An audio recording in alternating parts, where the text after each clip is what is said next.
नमस्कार। समाचार एकांश के विशेष कार्यक्रम न्यूज विद चिल्ड्रन में आप सभी का स्वागत है। मैं हूं आपके साथ ओजस्वी शर्मा। यह कार्यक्रम खास तौर से बच्चों द्वारा बच्चों के लिए बनाया गया है। इस कार्यक्रम में हम आपको देश और दुनिया की खबरों से अवगत कराएंगे। तो न्यूज विद चिल्ड्रन में सबसे पहले बात करते हैं इस हफ्ते की सुर्खियों की।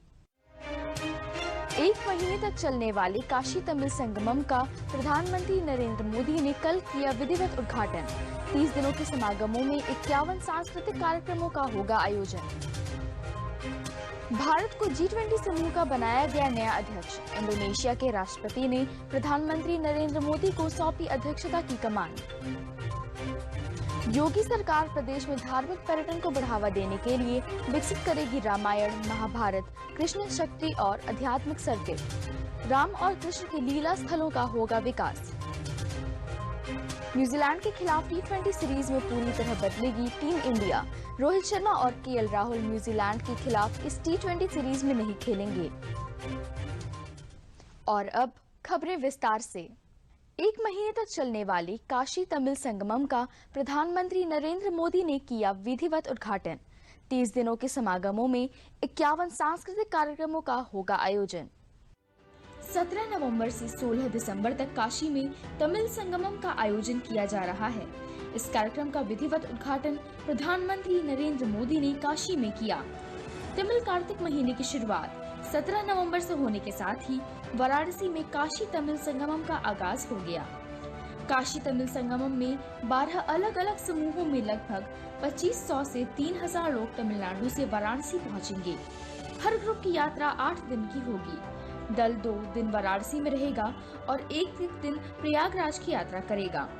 इसके लिए रामेश्वरम, चेन्नई व कोयम्बटूर से 3 ट्रेन में 3 अतिरिक्त कोच लगेंगे, जो 2 दिन के अंतराल पर प्रति सप्ताह काशी आएंगे। IIT चेन्नई व काशी हिंदू विश्वविद्यालय को कार्यक्रम को नोडल इंस्टीट्यूट किया गया है। यह समागम एक भारत श्रेष्ठ भारत की भावना को साकार करने वाला आयोजन है। उत्तर और दक्षिण भारत के नेगेटिव नैरेटिव को तोड़ने में यह आयोजन महत्वपूर्ण भूमिका साबित होगा। इसके साथ ही भगवान विश्वेश्वर की धरती पर रामेश्वरम की संस्कृति प्रकाशमान होगी। 30 दिन तक चलने वाले काशी तमिल संगमम में 51 सांस्कृतिक कार्यक्रमों का आयोजन होगा। इसमें तमिलनाडु के करीब सभी रंग दिखेंगे। भारत को G20 संगठन का बनाया गया नया अध्यक्ष। इंडोनेशिया के राष्ट्रपति ने G20 की अध्यक्षता की कमान दी प्रधानमंत्री नरेंद्र मोदी को। भारत G20 संगठन का नया अध्यक्ष बन गया है। बीते बुधवार को बाली में दुनिया के सबसे समृद्ध G20 देशों के प्रमुखों के शिखर सम्मेलन के समापन के अवसर पर इंडोनेशिया के राष्ट्रपति ने G20 की अध्यक्षता की कमान प्रधानमंत्री नरेंद्र मोदी को सौंप दी। प्रधानमंत्री ने इस अवसर पर हर भारतवासी के लिए एक गर्व की बात बताते हुए कहा कि भारत की अध्यक्षता में G20 एक समावेशी, निर्णायक और महत्वाकांक्षी क्रियाशील संगठन के तौर पर काम करेगा। उन्होंने कहा कि भारत की कोशिश होगी कि अगले 1 वर्ष के दौरान विश्व के समक्ष मौजूद चुनौतियों का सामना नए विचारों और सामूहिक प्रयास से हो। प्रधानमंत्री ने कहा कि भारत G20 को एक युवा संगठन बनाने की कोशिश करेगा और बतौर लीडर अपनी भूमिका निभाने से पीछे नहीं हटेगा। प्रधानमंत्री नरेंद्र मोदी G20 में हिस्सा लेने के लिए इंडोनेशिया के बाली शहर पहुंचे। अपने 3 दिवसीय दौरे पर पीएम ने भारतीय समुदाय के लोगों को संबोधित किया और बाली मैंग्रोव वन का दौरा किया। प्रधानमंत्री नरेंद्र मोदी G20 में हिस्सा लेने के लिए इंडोनेशिया के बाली शहर गए। इस दौरान उन्होंने भारतीय समुदाय के लोगों से भी मुलाकात की। पीएम मोदी ने वहां पर भारतीय समुदाय को संबोधित भी किया। भारतीय समुदाय को संबोधित करते हुए पीएम मोदी ने कहा कि साल 2014 के पहले और उसके बाद के भारत में बहुत बड़ा फर्क स्पीड और स्केल का आया है। उन्होंने कहा कि भारत की टैलेंट, भारत की टेक्नोलॉजी, भारत का इनोवेशन, भारत की इंडस्ट्री ने आज दुनिया में अपनी पहचान बनाई है।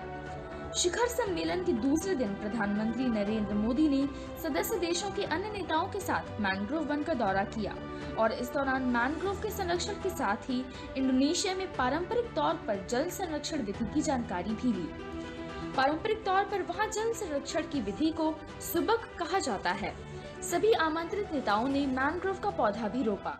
योगी सरकार प्रदेश में धार्मिक पर्यटन को बढ़ावा देने के लिए विकसित करेगी रामायण, महाभारत, कृष्ण, शक्ति और आध्यात्मिक सर्किट, राम और कृष्ण के लीला स्थलों का होगा विकास। योगी सरकार पर्यटन के क्षेत्र में एक महत्वपूर्ण कदम उठाने जा रही है। प्रदेश में धार्मिक और प्राकृतिक स्थलों को बढ़ावा देने के लिए अलग अलग सर्किट का विकास किया जाएगा। इसमें एक समान पर्यटन केंद्रों का शामिल किया जाएगा। भगवान राम से जुड़े स्थलों को रामायण सर्किट, भगवान कृष्ण से जुड़े धार्मिक स्थलों को कृष्ण सर्किट के तौर पर विकसित किया जाएगा। इस योजना को नई पर्यटन नीति में शामिल किया गया है। बुधवार को मंत्रि परिषद ने नई पर्यटन नीति को मंजूरी दी।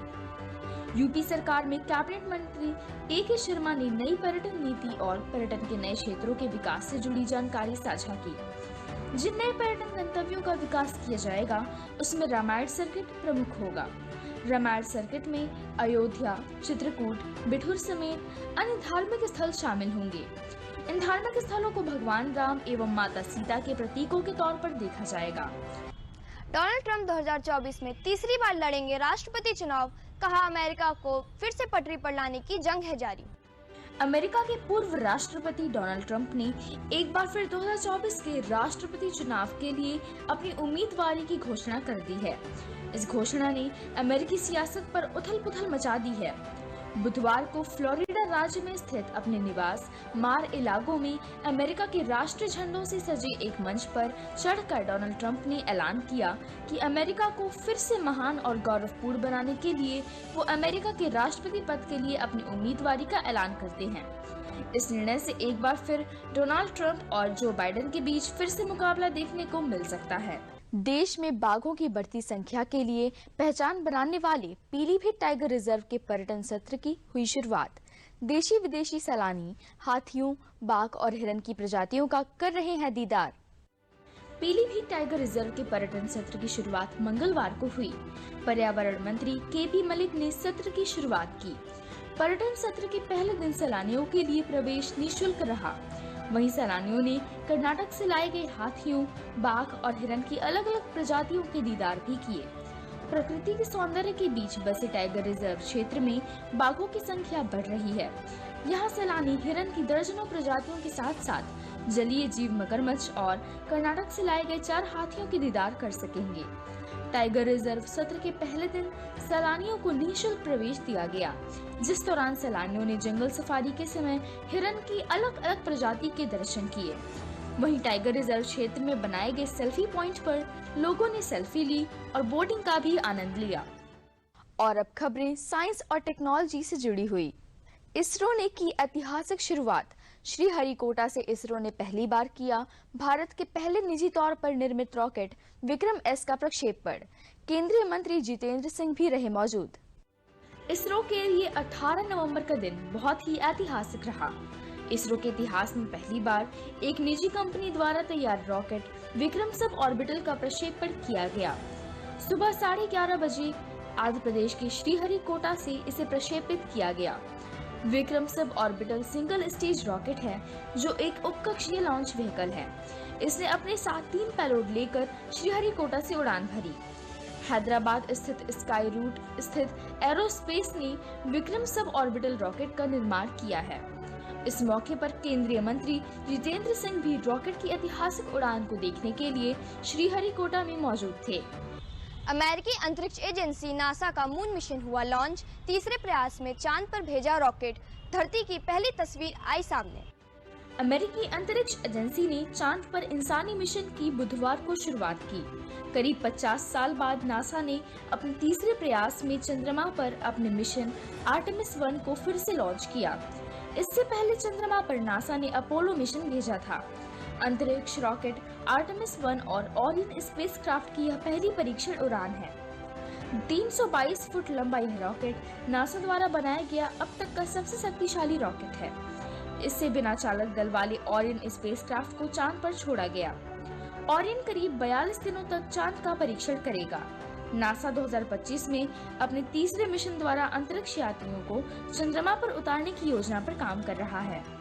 नासा की जेम्स वेब टेलीस्कोप का एक और कमाल। अपने ट्विटर अकाउंट पर शेयर की अंतरिक्ष में एक सितारे के जन्म की खूबसूरत तस्वीर। जेम्स वेब स्पेस टेलीस्कोप ने एक बार फिर अंतरिक्ष की हैरान करने वाली तस्वीर खींची है। बुधवार को जेम्स वेब के ट्विटर अकाउंट से नई तस्वीर जारी की गई। जेम्स वेब ने एक सितारे के जन्म की खूबसूरत तस्वीर खींची है। इस सितारे की यह अब तक की सबसे हैरान करने वाली तस्वीर है। सितारे का नाम L1527 है, जो धूल के बादलों से घिरा है। इन बादलों को सिर्फ इंफ्रारेड रोशनी में ही देखा जा सकता है। तस्वीर में दिख रहा है कि सितारा केंद्र में है और उसके बनने के दौरान गैस और धूल निकलते दिख रही है। और अब बात करते हैं स्पोर्ट्स अपडेट की। न्यूजीलैंड के खिलाफ T20 सीरीज में पूरी तरह बदलेगी टीम इंडिया। रोहित शर्मा और KL राहुल न्यूजीलैंड के खिलाफ इस T20 सीरीज में नहीं खेलेंगे। T20 वर्ल्ड कप 2022 में ट्रॉफी जीतने का सपना टूटने के दुख से उभरते हुए भारतीय टीम ने 18 नवंबर को वेलिंगटन में न्यूजीलैंड के खिलाफ 3 मैचों की T20 सीरीज का आगाज किया। न्यूजीलैंड के खिलाफ इस T20 सीरीज में टीम इंडिया पूरी तरह से बदल गई है। इस टीम की कप्तानी स्टार ऑलराउंडर हार्दिक पांड्या करेंगे। T20 सीरीज में विराट कोहली और रोहित शर्मा जैसे प्लेयर्स को आराम दिया गया है। ऐसे में युवा बल्लेबाज शुभमन गिल के साथ ईशान किशन टीम इंडिया के लिए ओपनिंग कर सकते हैं। न्यूजीलैंड के खिलाफ T20 सीरीज के लिए भारत की प्लेइंग 11 में शुभमन गिल, ईशान किशन, श्रेयस अय्यर, सूर्य कुमार यादव, हार्दिक पांड्या बतौर कप्तान, ऋषभ पंत बतौर विकेटकीपर, वाशिंगटन सुंदर, युजवेंद्र चहल, भुवनेश्वर कुमार, अर्शदीप सिंह, उमरान मलिक शामिल हैं। और अब खबरें सिनेमा जगत से। रिलीज हुआ फिल्म काला का ट्रेलर, इरफान खान के बेटे बाबिल कर रहे हैं डेब्यू। हॉरर फिल्म बुलबुल की कामयाबी के बाद तृप्ति डिमरी एक बार फिल्म काला में नजर आने वाली हैं। यह एक साइकोलॉजिकल ड्रामा पीरियड फिल्म है जिसका निर्देशन अन्विता दत्त ने किया है। अन्विता दत्त का फिल्म बुलबुल के बाद तृप्ति के साथ यह दूसरा एसोसिएशन है। फिल्म में कई बेहतरीन कलाकार विभिन्न भूमिकाओं में दिखेंगे, मगर इन सब के बीच नजर रहेगी बाबिल पर, जो दिवंगत अभिनेता इरफान के बेटे हैं, जिसका डेब्यू का फैंस को बेसब्री से इंतजार था। क्यों आए हो? He's very good at replacing people. Jagan मुझे रिप्लेस करेगा तो कुछ साल बाद को जगन को रिप्लेस करेगा। I don't think you're ready yet. Recording बाद में भी हो सकती है मेरी जान। मैं कहा सकती हूँ। फिल्म इंडस्ट्री वालों के सामने पता है कैसी लड़कियां गाती है। दिन सैलाब आएगा। इस कहानी में 1940 के दशक के कोलकाता को दिखाया गया है, जहां तृप्ति इसमें काला का किरदार निभा रही हैं, जो एक युवा सिंगर है। यह फिल्म काला की मां और उसके बीच के जटिल रिलेशन को दर्शाती है। इस फिल्म को भी बॉलीवुड एक्ट्रेस अनुष्का शर्मा की company clean slate films produce कर रही है। काजोल की आगामी फिल्म सलाम वेंकी का शानदार ट्रेलर हुआ रिलीज। राहुल बोस, राजीव खंडेलवाल, प्रकाश राज जैसे स्टार्स ने बिखेरा अपने अभिनय का जलवा। काजोल अपनी अपकमिंग फिल्म सलाम वेंकी को लेकर पिछले कुछ दिनों से चर्चा में बनी हुई हैं। बीते महीने उन्होंने फिल्म का फर्स्ट लुक जारी करते हुए सलाम वेंकी की घोषणा की थी। वहीं सोमवार को फिल्म का ट्रेलर जारी कर दिया गया है। सलाम वेंकी एक इमोशनल ड्रामा फिल्म है जो एक माँ बेटे की जोड़ी के इर्द गिर्द घूमती है। दोनों ही जीवन के एक एक पल के लिए लड़ रहे हैं। फिल्म में काजोल और विशाल जेठवा के साथ साथ राहुल बोस, राजीव खंडेलवाल, अहाना कुमरा और प्रकाश राज भी अहम किरदारों में हैं। लेकिन फिल्म में जो सबसे सरप्राइजिंग कैरेक्टर है वह है आमिर खान का। ट्रेलर के अंत में काजोल के साथ आमिर खान भी नजर आते हैं, जो सलाम वेंकी को दर्शकों के लिए दिलचस्प बना रहा है। फिल्म का निर्देशन तमिल की फेमस एक्ट्रेस रेवती कर रही हैं, जबकि फिल्म ब्लाइव प्रोडक्शन और आर्टिक स्टूडियो के बैनर तले बनी है। न्यूज विद चिल्ड्रन में आज इतना ही। हमें उम्मीद है कि आपको हमारी कोशिश पसंद आई होगी। तो अगले हफ्ते आपसे फिर से मुलाकात होगी देश और दुनिया की कुछ और खबरों के साथ। धन्यवाद। देखते रहिए दूरदर्शन उत्तर प्रदेश।